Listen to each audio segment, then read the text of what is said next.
the times they are a-changing.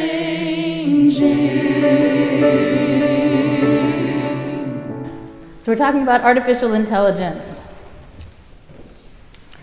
And we're talking about AI because this is the question, or one of the big questions of our day. It is something we need to be thinking about, something we need to ask questions about, maybe something we need to educate ourselves about. And I'm not really here to educate you, except I'll give you a little information just to make sure everyone's sort of at the same place. But really what I want to do is pose the questions. I just want us to think about, what is it should we be thinking about? We have been talking about and thinking about artificial intelligence for a very long time. I started thinking about movies, maybe you even know some. I'm like naming movies for myself. Artificial intelligence, here's a partial list. Stepford Wives, Terminator, War Games, Blade Runner, Westworld, 2001 Space Odyssey, The Matrix, all of them. The movie AI, which made me angry. RoboCop, Minority Report, iRobot, WALL-E, Her, Total Recall, all of the Star Trek Next Generations, all of the Star Wars, most of the superhero genre completely. You could probably think of others, right? We have been fantasizing, imagining a whole variety of ways that artificial intelligence does or could affect our lives. And then, in what was it, October of 2022, it was no longer imaginary. Suddenly, a company came forward and said, try this, and everything changed. And we don't necessarily even know how much changed. It took us by surprise and then moved faster than anyone thought it could. And we've kind of, in 2.5 years, just gotten used to it, while it continues to move at an exponential rate. What was started in October 22 is really a large language model, right? Essentially, it's a computer program that consumes information. They fed it all of the information, all human information. They fed it everything, every song, every book, everything on the internet, everything that has ever been written or said ever in human history that we know about, anything that could be digitized, was fed to this computer. And it became essentially a predictor of what's next. So that if you were to open, that first one, ChatGPT, if you were to open it and ask it a question, it would pull from all of those sources to assume what the answer would be for what your question was. And it got good fast. Not perfect, but it got good fast. There's sort of this question, though, about, so what? Like, what did it really do? What could we suddenly do with all of that information? And I don't know how you've all used it or if you've used it, but essentially what it can do is, instead of like opening Google and saying, restaurants near me, I can say to ChatGPT something like, my husband's son and I want to go out for dinner somewhere in the town of Ridgefield, Connecticut. We don't want it to be expensive, and we really don't like Italian food. Where should I go? And it'll say, try one of these 3 places. That's very specific. I don't have to go looking for anything. It just tells me what I want to know. Or I want to buy a car. Here are the specs. Here are the things that make me happy. What should I buy? Here, these are 4 cars you can choose from that meet those specs. Super easy. Everything became easier.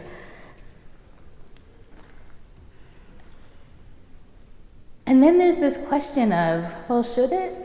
Like, should it become easier? Is that really what we want? Or does this really matter? Maybe this doesn't, who cares if searching is a little bit easier? Who cares if I can get all this information fast? And I think we recently have started to learn why it matters. Did you all read the article in the New York Times about Joseph Coates? Joseph Coates, this just happened. So he's 37 years old. He was dying. He had a very rare blood disorder named Poems. You did read it, right? He was at the very end of this journey. His doctor said, you really only have 2 choices left. You're going to die at home or you're going to die in the hospital. He went home, entered hospice, was unconscious, and his girlfriend didn't want to give up. I mean, he was clearly dying. He was in the very end of his life.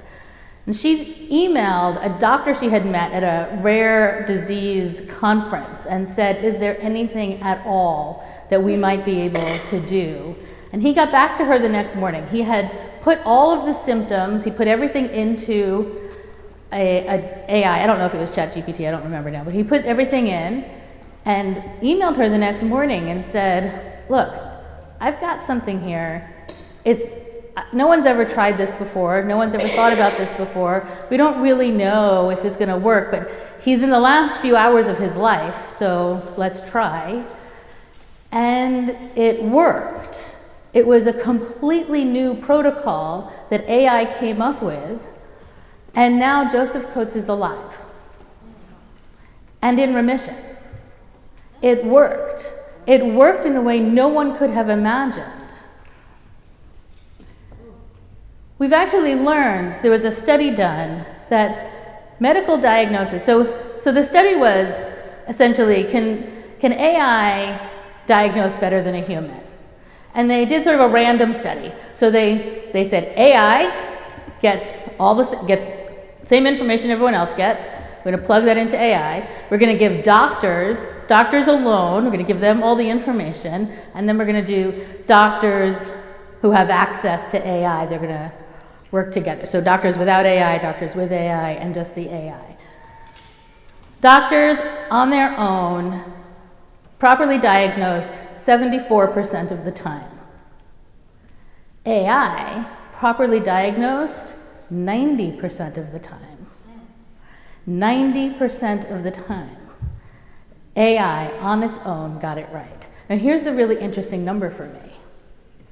Doctors working with AI had no discernible difference from doctors working without AI. And the reason is the doctors reported not trusting the AI, that they got back the information, that same 90%, they got back that information and then decided it must be wrong. And second guessed it and then went on to make the wrong diagnosis, which is fascinating to me.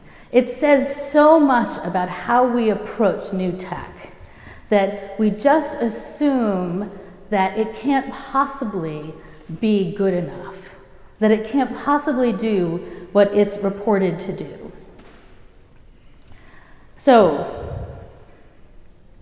there are some ethical issues.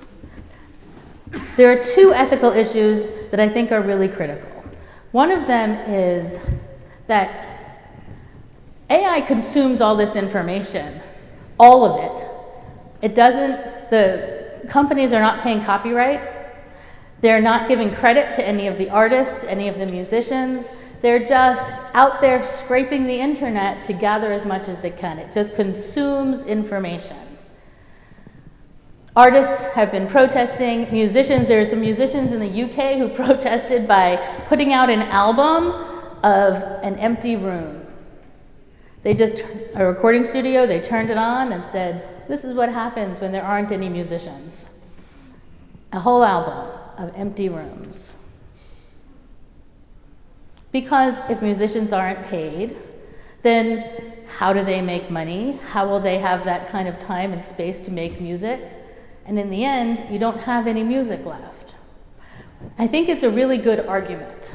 I would want to suggest, though, that the answer to the argument is not AI is bad, don't use it, because I think that we can make an argument that AI is good, and there are things we can really learn and get. So then, what is the argument? I would say the argument is regulation, that we have to pay people, and that has to be part of what we're doing here. Part of it is copyright. We have to think about who is it going to, or how are people going to survive in this new world. But there's something else I want us to think about. When Prohibition came along, progressive women, for the most part, were the ones behind it.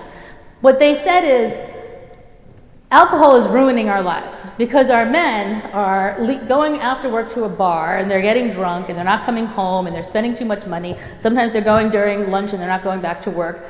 We have to get rid of alcohol to solve the problem. And then the United States said, okay, we're going to get rid of alcohol and solve the problem. The thing is, they didn't solve the right problem. The problem was that women didn't have the power for themselves. They didn't have access to their own bank accounts, couldn't own their own property, couldn't work outside their homes. So what they were trying to do is solve a different problem. They were trying to solve the problem of their own lack of independence. It was their dependence on men that put them in this vulnerable position, and they were trying to fix something that wasn't on its own the problem. Alcohol wasn't the problem. Patriarchy was the problem. That wasn't a problem they knew how to address, so they addressed something else.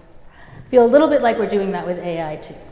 That the problem isn't that musicians won't get paid.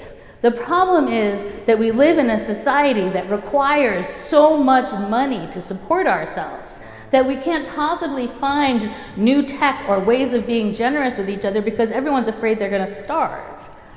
If we were to shift the way we did things and not worry about the money and think about things like universal income, then musicians could make music when they wanted to and not worry that somebody was or wasn't going to steal it. It would simply be music, and we would all have it. We could all access it, right?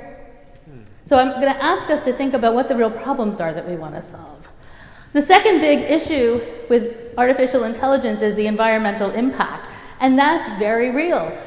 In order to create these chips and run these programs, you need an enormous amount of power, tremendous amounts of power, more than we actually have access to right now. And the systems, the servers get very, very hot. And in order to cool them, aside from the power for air conditioning, you also need water. And the water that you send through these systems gets contaminated and can't be used. Now, power and water are not things we have in infinite quantities. So running these systems, you have to ask yourself, does it make sense, even if like Joseph Coates is going to live, even if lots of people are going to get better diagnosis, does it make sense to tax the planet in such a way that nobody will be able to live, right? Those are good ethical questions about whose life matters and what it is you value over other things. An ethicist should be relying and wrestling and thinking about those questions. But here's what happened in the meantime. While we're all so worried about that, a company in China called DeepSeek figured out how to do it without all the power and water.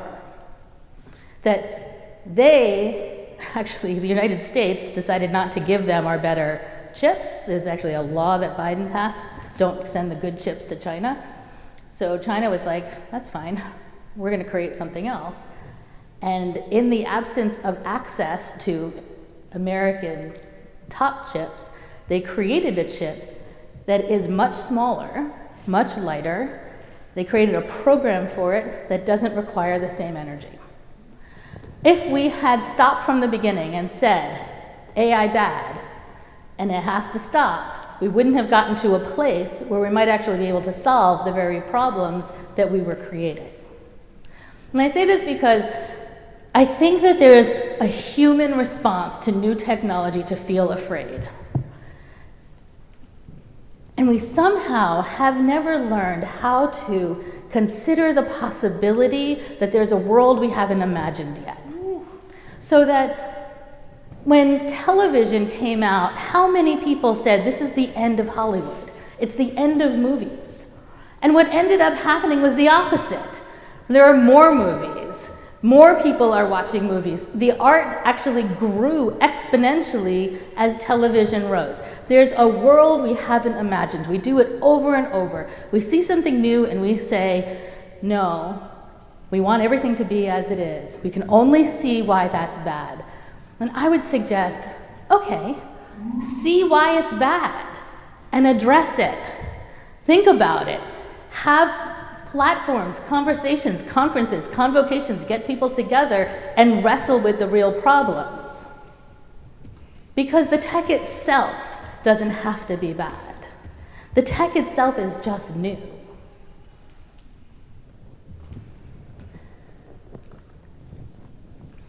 I feel this way about pretty much everything. If we don't try it, we don't know. And so I'm going to close with words I don't have here. So I'm not closing with that. I don't know what just happened there. So I'm going to close with this. The point of religion is to stretch our brains to stretch our minds, to stretch our spirits, to open ourselves up to possibilities that are bigger than ourselves, that are bigger than whatever it is we have thought we are, ourselves or together, to keep opening wider and wider. That is the spiritual challenge. It is the challenge of Unitarian Universalism always, to keep widening our circles. And so in this particular moment, in the face of this new technology that feels so threatening, let's breathe into it and say, what if?